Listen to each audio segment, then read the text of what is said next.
E aí galera, beleza? Sejam bem-vindos ao Screencast do Ambit Code. Hoje a gente está no segundo episódio aqui do nosso Criando uma API completa com Rails. Mas antes, só lembrando aquele recadinho, quinta-feira 8h30 o Ambit Talk toda semana, sexta-feira 7 horas, tutorial no Ambit Code, show? Então a gente está criando nossa API. Provavelmente você veio da parte 1 antes. Se você não veio, dá uma olhada na parte 1 antes.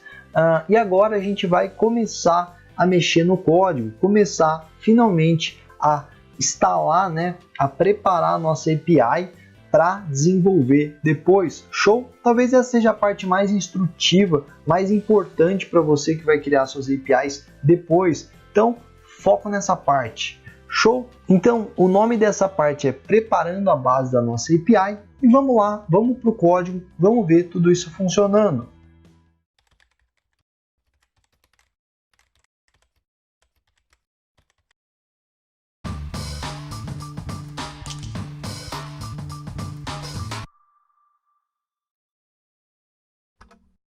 Então beleza, pessoal, eu separei alguns snippets aqui, para ir guiando aqui o nosso desenvolvimento. E o primeiro deles sempre é começar com Rails New. A gente vai, então, efetivamente criar o nosso projeto, Rails New One Bit Contacts. É o nome que eu dei aqui para o nosso projeto. Esse -- API na frente é extremamente importante. Ele diz para o Rails não colocar os middlewares, ou seja, coisas ali, partes do Rails que são voltadas para criação de telas, helpers e coisas assim que você não precisa numa API. Então isso foi incluído no Rails 5 e ajuda bastante a gente a criar as nossas APIs.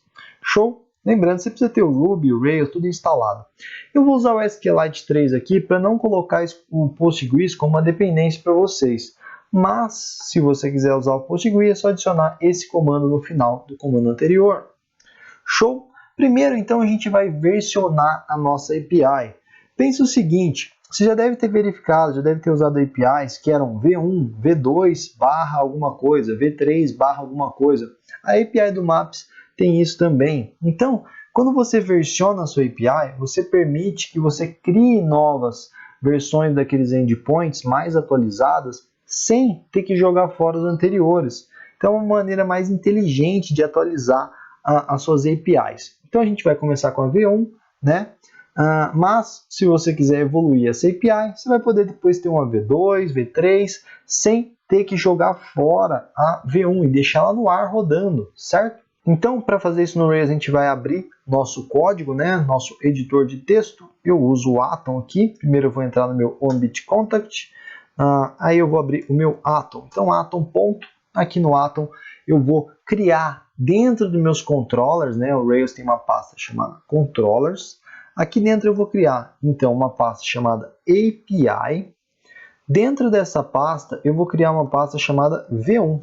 Então, quando eu tiver outros controllers, eu vou criar V2. Quando eu tiver outros controllers mais atualizados, V3, certo? Assim eu mantenho a V1 rodando, a V2 rodando e a V3 rodando.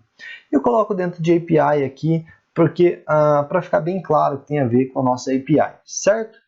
Show de bola! Outra coisa importante quando a gente está fazendo isso é criar um arquivo chamado API Controller, ou qualquer nome que te remeta a isso, mas você vai criar aqui no seu V1 API controller.rb.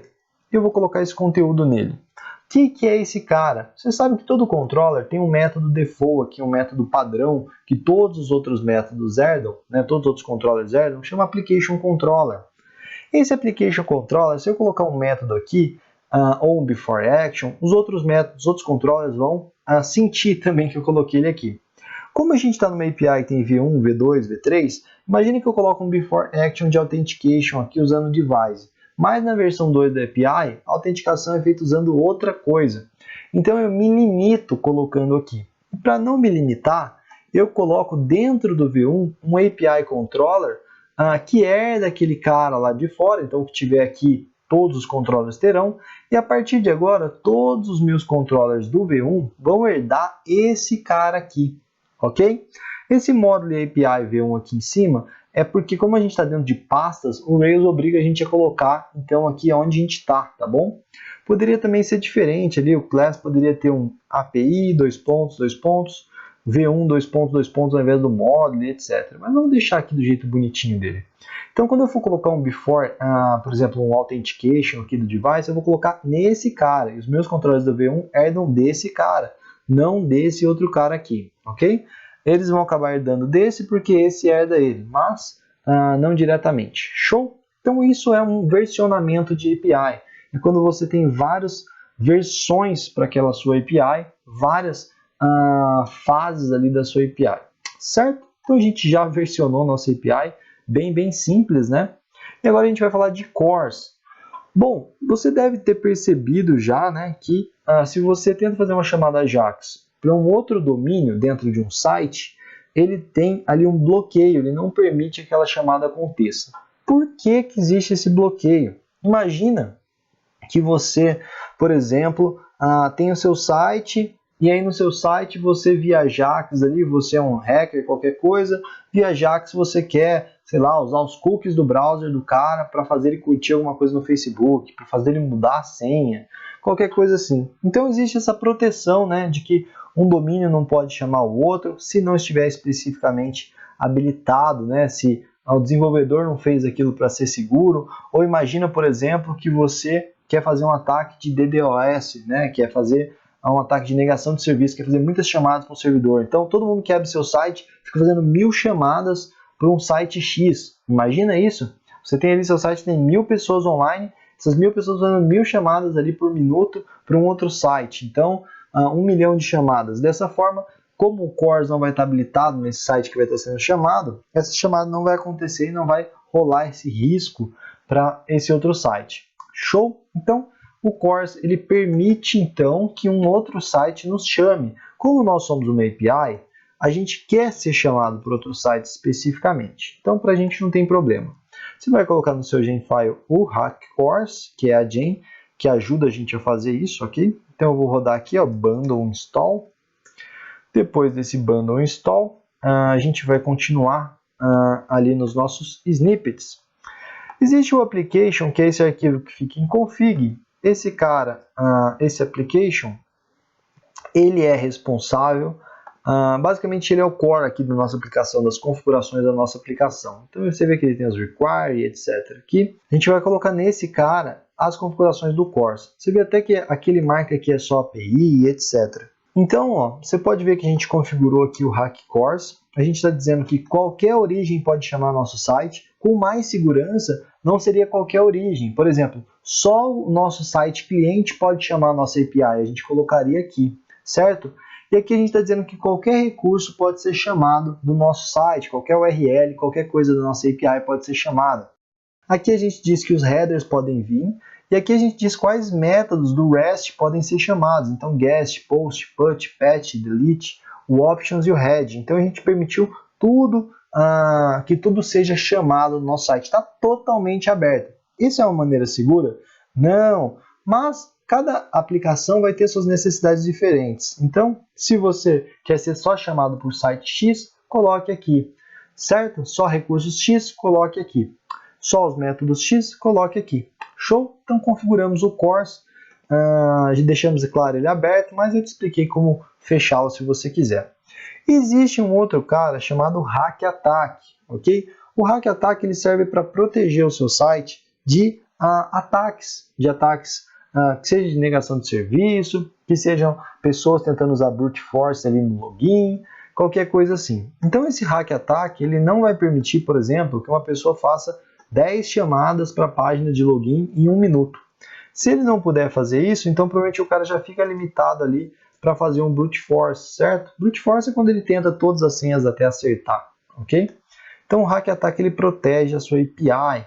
E aí você está falando, mas Léo, por que você está falando de tanta segurança assim? Porque quando a gente fala de API, é sempre legal você pensar em versionamento, segurança, habilitar o CORS. Esse é o default, a gente está preparando o nosso site, certo? A gente está preparando o nosso site, a nossa API, para quando a gente for realmente desenvolver. Então você vai vir no seu application, não se importa não, todos esses passos que eu estou fazendo estão aí embaixo, tá? No blog, você clica aí se você estiver no YouTube, vai para o blog, vai ter lá todos os comandos para você basicamente seguir tudo que eu fiz aqui, certo? Também vai ter o código no GitHub, eu vou deixar o link lá para você ir para o GitHub ver esse código. E se você puder, se inscreve na nossa newsletter, se inscreve no canal, tamo juntos. Então, continuando no nosso amigo Hack Attack, eu vou criar um initializer. Para quem não sabe, o initializer é um arquivo, é um script Ruby que roda toda vez que o seu software subir, toda vez que o servidor subir, ele sobe. Então eu vou criar um cara chamado hackattack.ruby. Eu vou colocar o conteúdo dele aqui. Tem muitas configurações do Hack Attack, tá? Não adianta eu te falar todas, mas eu vou te falar algumas que eu acho bem legal compartilhar com você. Por exemplo, essa primeira configuração aqui diz que é o seguinte: qualquer chamada, quantas vezes quiser chamar pelo localhost, pode chamar. Então aqui eu estou falando, ó, se for 127.0.0.1 aqui localhost, pode chamar à vontade a API. Por quê? É desenvolvimento. E desenvolvimento não vai atrapalhar, certo? Então beleza, aqui a gente já liberou, né, para o desenvolvimento. E aqui a gente já está fazendo um estrangulamento, né? Basicamente a gente está fazendo o seguinte aqui. A gente está limitando as chamadas para 5 vezes a cada 5 segundos. Então alguém só pode chamar essa API 5 vezes a cada 5 segundos. Claro que depende das suas necessidades, mas você escolhe, certo? E se o cara passar desse limite, vai aparecer lá, retry after 5 seconds, qualquer coisa assim, sabe? Você pode configurar para ele dizer para o cara retentar depois de N segundos, ok? Então aqui basicamente o que a gente está fazendo é dando um limite, não permitindo que esse cara abuse da nossa estrutura. Show? Aqui tem outro exemplo que eu deixei só de exemplo mesmo para você, que eu não vou subir ele, que é o seguinte: vamos supor que eu quero proteger a página de sign-in. Eu posso proteger a página de sign-in. Com esse comando que eu estou fazendo aqui, eu estou dizendo assim: se a pessoa estiver usando o mesmo e-mail, geralmente um ataque brute force, o cara usa o mesmo e-mail que ele já sabe e tenta 1 bilhão de senhas, se esse cara estiver usando o mesmo e-mail, só permita que esse cara chame 5 vezes a cada 20 segundos. Não deixe o cara tentar fazer mais de 5 logins com aquele e-mail em 20 segundos, certo? Assim você protege a sua página de sign-in, você protege a sua URL de sign-in. E você consegue verificar se é post, né? Porque o post é onde você realmente faz o login. Então você verifica se é post, se é URL e tal, e você protege. Você pode fazer isso para várias outras URLs que você quiser, ok? Tem mais configurações do Hack Attack? Tem mais configurações do Hack Core? Tem. Dá uma olhada na Gen, Hack Attack, Gen, coloca no Google. Ou Hack Cores, coloca no Google. Show? Então, estamos protegidos, estamos configurados aqui. E agora vamos para o device. O device, com certeza você sabe, é a principal maneira de fazer a gestão aqui dos usuários, né, da autenticação no Ruby on Rails. E é incrível. Então a gente vai colocar o device no nosso Genfile. Para quê? Para a gente ter um usuário que é dono dos contatos, certo? Alguém tem que ser dono da agenda e a gente vai ter esse cara. Não adianta nada eu te mostrar uma API e não falar nada sobre autenticação. Vai ficar chato. O device, ele manda e-mail, certo? Para autenticar o usuário e etc. Então é bom sempre colocar aqui no arquivo development do environment, dos ambientes do Rails, claro, em production também, essa configuração dizendo que a URL padrão, que a URL que está configurada é o localhost, certo? Isso aqui não é um passo necessariamente obrigatório. Se você não mandar e-mail, não vai quebrar, mas se você mandar e-mail, vai quebrar. E o device, como você sabe, tem que instalar. Então, Rails Generate Device Install. Vamos instalar esse cara. Beleza, está instalado. Criou ali um initializer, como eu tinha dito, que é um arquivo que roda quando o seu servidor sobe, quando você roda o Rails S. Show? Aqui, então, eu vou gerar um usuário device, que vai ser o meu user, que vai ser o cara que possui, então, o login. Depois que eu gerar este nosso amigo aqui, eu vou adicionar um campo para esse cara, que é um name. A gente pode ou não usar isso, né? Claro, mas eu vou colocar um campo aqui, é só uma migration, tá? Então eu dei Rails Generate Device User. Segundo as configurações do device, isso gera um model chamado user, que é configurado para ter login, que é para ter um password, que é para ter um e-mail. Eu também adicionei um campo a mais que não vem no device, que é o add, usando um Rails.g migrate add name to user, ok? Show de bola! Então agora só nos resta migrar, né? Fazer o migrate, que é o que vai fazer esses esquemas, né? Que é o que vai fazer essas migrates serem refletidas no nosso banco de dados, ok? Foram refletidas com sucesso. Se você estiver usando o Postgres, você vai ter que dar um rakedb create antes para criar o banco de dados e vai precisar configurar no config/database a conexão com o seu banco de dados, certo? Show de bola! Agora, galerinha, vamos ter que instalar um cara que chama Device Simple Token. Device Simple Token, ele serve para fazer login através de token. Então o usuário, ao invés de se logar com o usuário e senha numa tela, nós não temos tela, nós somos uma API, ele vai ter que passar e-mail e token toda vez que ele quiser pedir alguma coisa para a API, ok? Essa é a maneira mais ideal de se fazer login de todo mundo? Provavelmente não. Existem coisas mais sofisticadas, como Device Token Out, mas seria complicar demais ainda o nosso tutorial aqui. E o Simple Token dá total conta de fazer esse tipo de autenticação mais simples, ok? O risco que corre é, por exemplo, se alguém vê uma chamada que você fez, como o token não fica mudando toda vez, igual em outros métodos de autenticação, a pessoa pode fazer uma chamada e acabar se passando por você. Mas a ideia é que ninguém veja a chamada que você fez, né? Que você tem ali segurança, certo? Então vamos colocar esse cara no nosso Genfile. Vou colocar ele aqui. Vou dar o nosso bundle install. Bundle install. Ok, instalou. Bem tranquilo, né? Bem rápido. Esse cara, pessoal, ele estende o comportamento do próprio device. Então eu tenho o model user aqui. Esse model, se você não viu, ele foi criado quando eu rodei o device, generate, user, etc. E aqui, então a gente tem as configurações do próprio device. Se você não manja muito de device, tem um tutorial no blog que chama Fazendo Login com o Facebook em 20 minutos, alguma coisa assim. Enfim, a gente faz login com o Facebook usando o device. Lá eu explico mais sobre a natureza do device. Dá uma olhada nesse tutorial. Não deixa de olhar, não. Então aqui eu estou estendendo as características do device para usar o token. O device um dia já teve token embutido, ele foi separado e etc. E aqui eu estou estendendo e recolocando esse token. Show? Esse token é como eu falei, a gente não vai fazer login usando senha e usuário, a gente vai fazer token e e-mail, ok? Eu preciso fazer um migrate para colocar esse token na tabela user. Ok? Então, Rails.g migrate add authentication token to users. Aqui ele fala que tem que ser único token, a string é de 30 caracteres. Ok? E agora o nosso amigo migrate, de novo, que é para refletir uma migrate no banco de dados, na estrutura do banco de dados. Está refletido. Show de bola! Agora eu vou fazer o seguinte, eu vou no meu API Controller, você lembra do API Controller? O API Controller é esse cara que todos os meus controllers vão herdar. E aqui vão estar meus métodos globais. Então, nesse carinha, eu vou colocar isso aqui. Ó. Eu já vou explicar o que é. O Device Simple Token, ele é uma autenticação por token, como você sabe.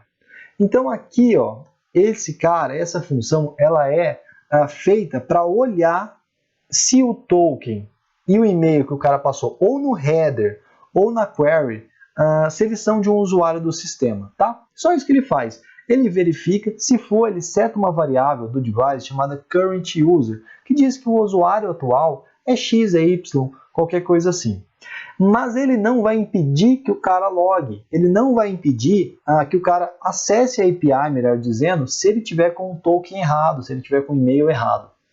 Mas, para que isso aconteça, nós criamos isso aqui, que é uma sugestão que você pode encontrar lá no Device Simple Token, nos fóruns, etc., de fazer a autenticação baseada no current user. Então, a gente faz isso aqui e a gente chama esse before action. Esse before action, como todos os outros controllers do V1 vão herdar esse API controller, então todo método vai passar pelos before action. Então, antes de agir, ele vai requerer a autenticação. E aqui ele vai dar um erro se o current user não estiver presente. Se ele não foi setado aqui, então ele vai dar um erro, que é um erro de não estar logado, ok? Então basicamente aqui no API Controller a gente está mandando ele olhar o token e o e-mail que vieram na request, quando a pessoa chamar a API, a gente vai fazer esse teste depois junto.